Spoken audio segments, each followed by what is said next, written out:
Hey everyone, Logan here with FreeWire, and welcome to another episode of Meet Your Candidate series, where we introduce you to the people who want to represent you without all the spin. Today we're sitting down with Clarissa Slater, who was recently appointed to Bucyrus City Council to fill the remainder of Carolyn Shireman's at-large term.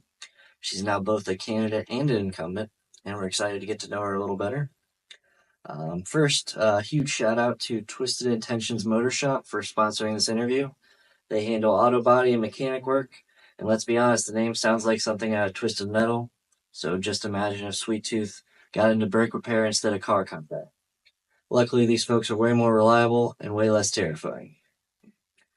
All right, so let's start at the beginning. What motivated you to step into local politics?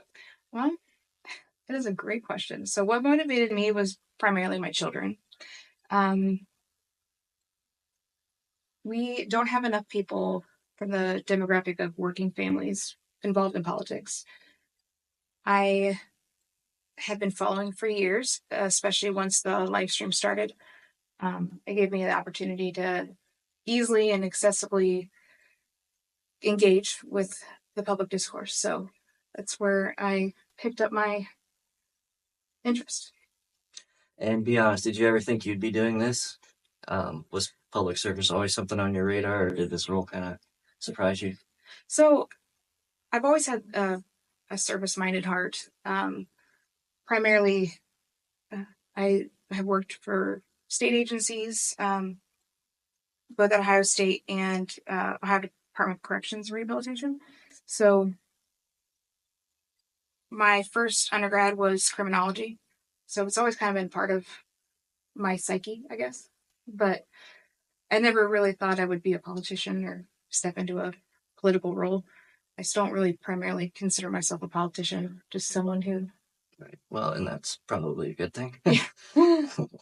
Who would you say you draw inspiration from, whether politically or personally? Is there someone whose approach to leadership kind of inspires you? Wow, that's actually a great question that I haven't really considered. That's what we do here. Yeah, now you're making me think. So, a leadership style. It's kind of corny, but I kind of think of Katniss Everdeen. Only because, I'm not saying that I'm putting myself into a situation where I'm going to get slaughtered, but Catching fire. yeah, well, I just think that, it's very contentious. There's a lot of discourse and things that need fixed. And she never did it for the clout or for anybody else, but she did it for her family. Yeah. So Absolutely. I mean, it's a great answer. Yeah, I like that. Mockingjay. Hunger Games was the original. Yeah, there's this trilogy. I know. The red. Okay. So stepping into council midterm isn't exactly a walk in the park. I guess you get sworn in tomorrow, so I guess technically you're not in yet, but I'm assuming It's been registered and confirmed by the Board of Elections, so it's just the pomp and circumstance. Okay. Well, all right. So, I guess what have been some of your early challenges or surprises so far? Well, I mean, it's nothing that's been not par for the course. There seems to be a lot of individuals that care more about pointing fingers and placing blame on people than actually solving real problems that we have in Bucyrus.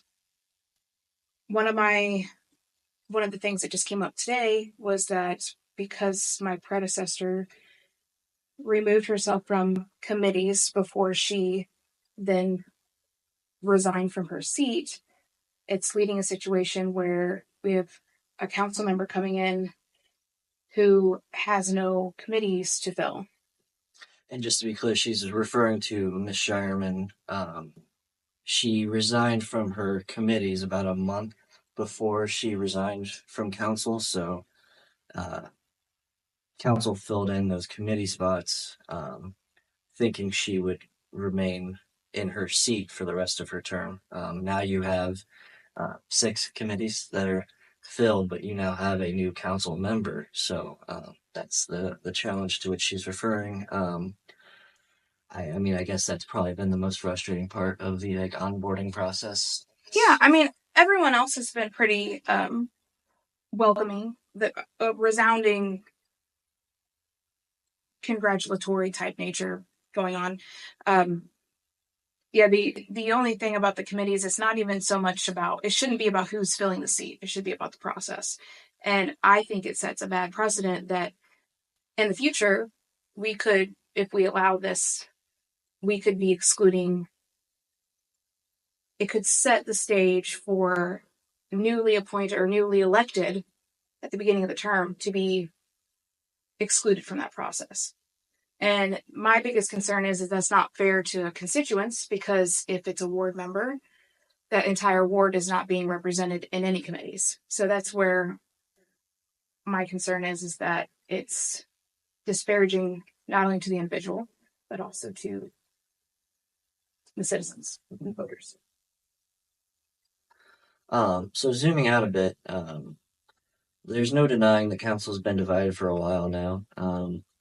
A lot of people point to the Bratwurst Festival as to when the Civil War, I guess, really started to show.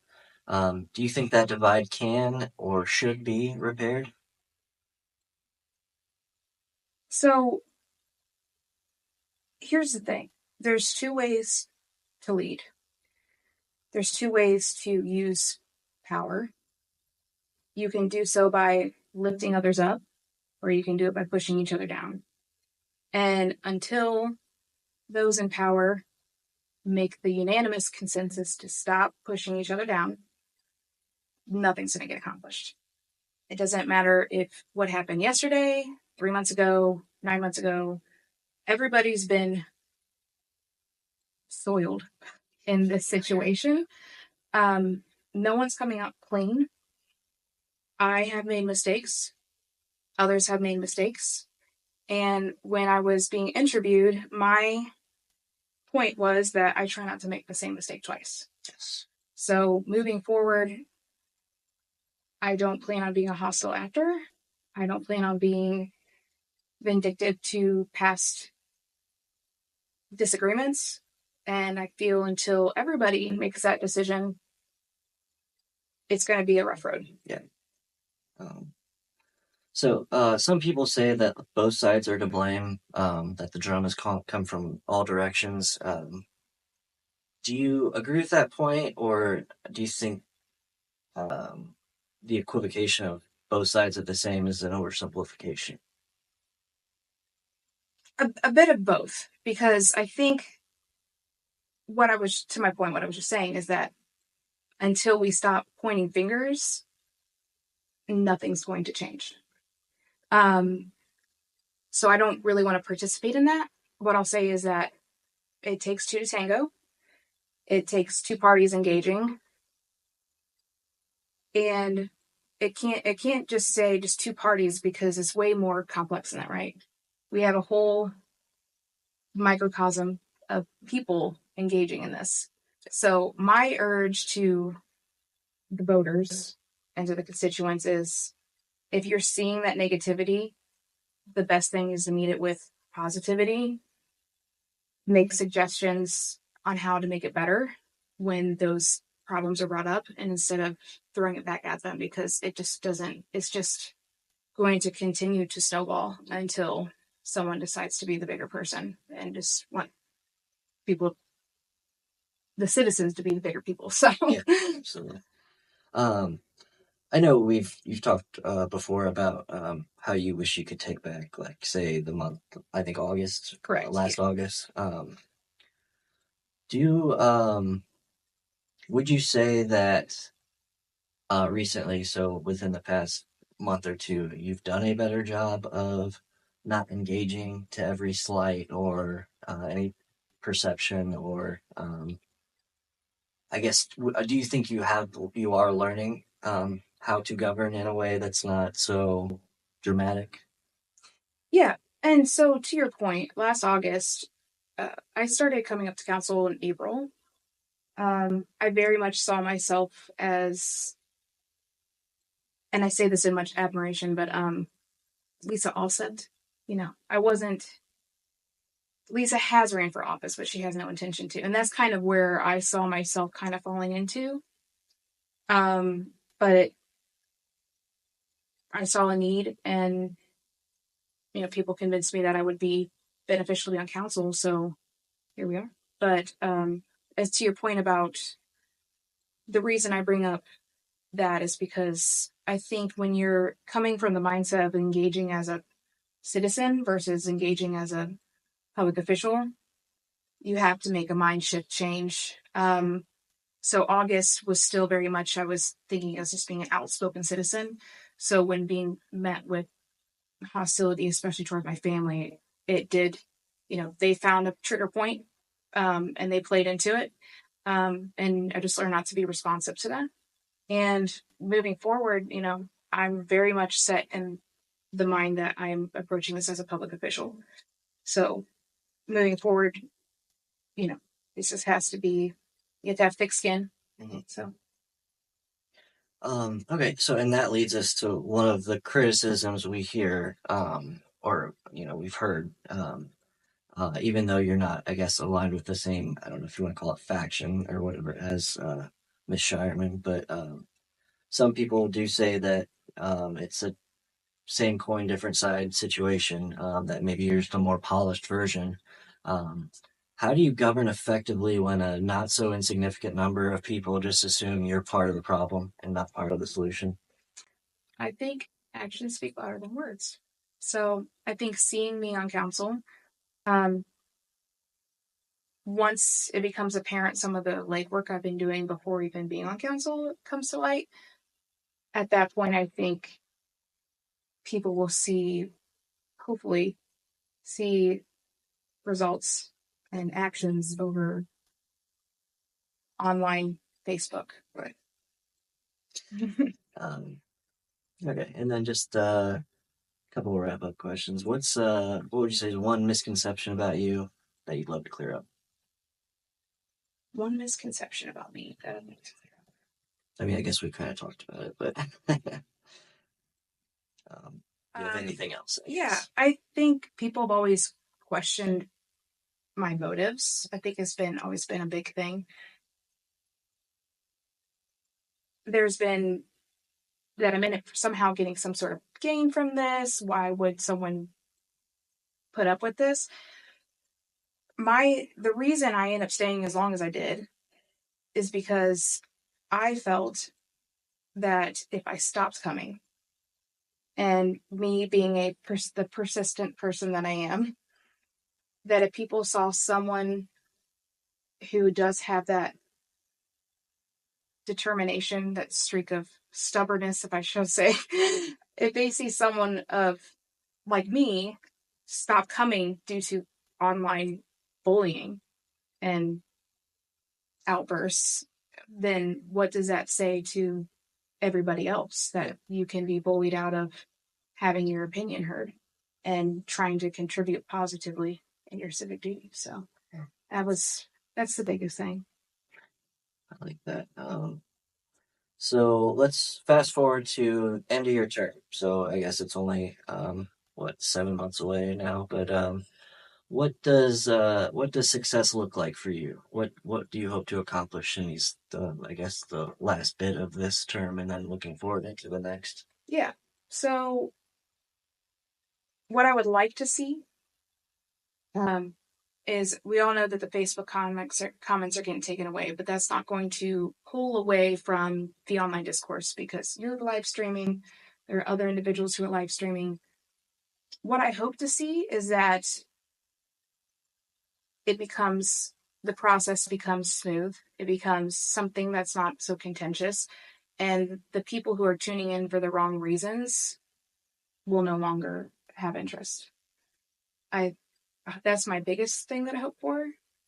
I mean, we look at the last 2 years, or the last year and 5 months. There has been accomplishments.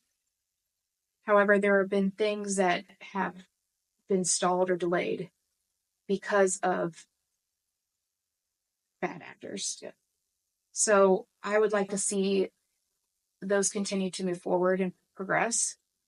These 7 months are definitely going to be building months. But I think the biggest thing that I hope to bring is we always talk about transparency. Of course, I want to bring that, but I also want to bring accountability for myself and others. So being held to the process, doing things the right way, following through with what you say you're going to do, mean what you say what you do. All right, we'll close things out with a quick lightning round. Just say the first thing that comes to mind. All right. Favorite local spot to grab a bite? Oh no. I'm already failing. Pepe's. I knew you'd hate this. Pepe's. Pepe's. Good. Okay. One thing people would be surprised to learn about you.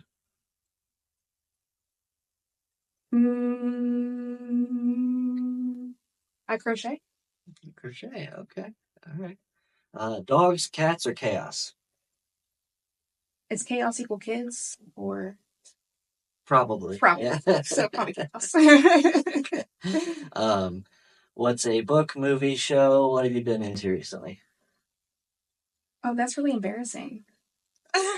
Oh. I've been reading a lot of case law. That's embarrassing. Oh. Of course. Of course. All right, I'll let you get away with that. If you had a magic wand, you could fix one thing in the city overnight. What would it be?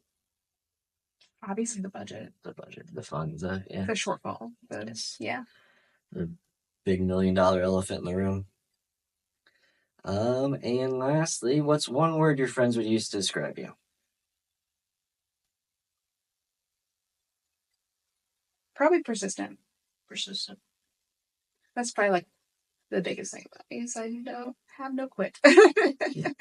Some might say to a fault, maybe. Probably. All right. Well, big thanks again to Clarissa Slater for joining us today. Great to get to know the person behind the position. This has been another episode of Meet Your Candidate series, slash incumbent in my situation. Part of FreeWire's mission to bring you transparent local coverage without the fluff.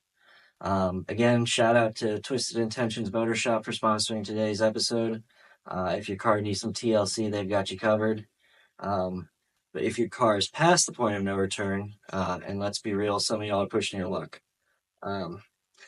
Go see our other sponsor, Bertie Baum at Chevrolet Bucyrus. Take some of that moldy tax refund and all the moldy money, I should say, and treat yourself to something that doesn't sound like it's crying when it starts. And hey, if you like what we're doing here at FreeWire, help us keep it going. Support us on Patreon to stay independent, to get early access to content, and maybe help us graduate from filming interviews in rooms that echo like a middle school gym. Thanks for watching. We'll see you next time.